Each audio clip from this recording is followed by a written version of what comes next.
அந்த லெட்டர் வந்து நீங்க படிச்சிருப்பீங்க சார்.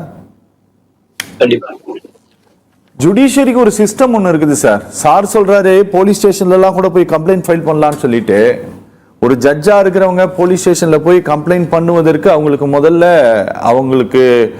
அவங்க உள்மனது அதை முதல்ல அனுமதிக்குமான்ட்டு ஒன்று இருக்குது. அது சரியா அப்படிங்கிற ஒரு கேள்வி இருக்குது. இப்படி பல கொஸ்டின்ஸ் இருக்குது.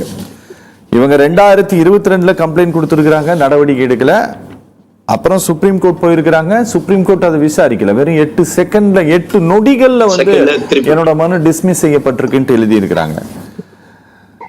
சார் இது என்ன, இது வந்து எதை அடையாளம் காட்டுதுன்னு நினைக்கிறீங்க நீங்க? அதாவது இப்ப மேடம் வந்து உளவியல் ரீதியான விஷயங்களை சொன்னாங்க, சார் வந்து சட்ட ரீதியா சொன்னாரு. அவரு நான் கொஞ்சம் பொதுவா தான் நான் பேச முடியும்.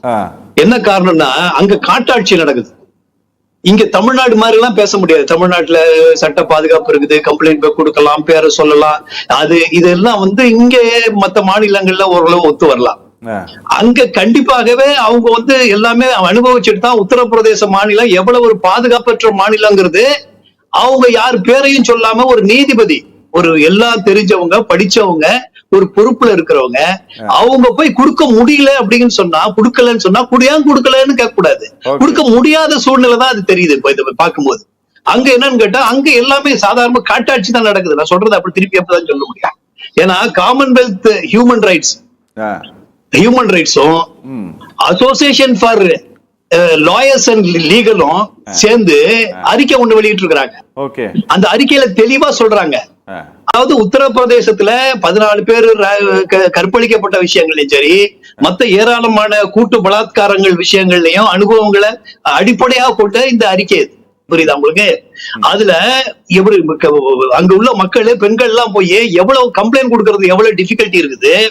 இந்த நடவடிக்கை ஏன் எடுக்கிறது இல்ல? அப்படி நடவடிக்கை எடுக்க போனா அந்த பெண்களை வந்து எப்படி அவமானப்படுத்தி அதை இது பண்ணி விடுறாங்க. ஆக ஒரு மோசமான ஒரு எப்படி ஹத்ராஸ்ல இருந்து எத்தனை விதமான கற்பழிப்புகள் சம்பவங்கள் எதுக்கு பின் தொடர்ந்த விளைவுகள்லாம் என்னென்னலாம் ஏற்பட்டிருக்கு அதை இது ரொம்ப தெளிவா காட்டுது. அதாவது இவங்க போனதுதான் இப்ப சரியுது. என்னன்னு கேட்டு இவங்க தனக்காக மட்டுமில்ல, எல்லாம் தனக்குள்ள சூழல்களை எல்லாம் பார்த்துட்டு தான் அவங்க இந்த வெயிட் பண்ணி நீங்க சொன்ன மாதிரி சுப்ரீம் கோர்ட் வரைக்கும் போயிருக்கிறாங்க. நீதிபதி, அதாவது நீதிபதிகள்ல நல்ல நீதிபதிகள்லாம் இருக்கத்தான் செய்யறாங்க. 1-2 பேர் இருக்கிறதுனாலதான் ஓரளவு நாடு ஓடிக்கிட்டு இருக்குது.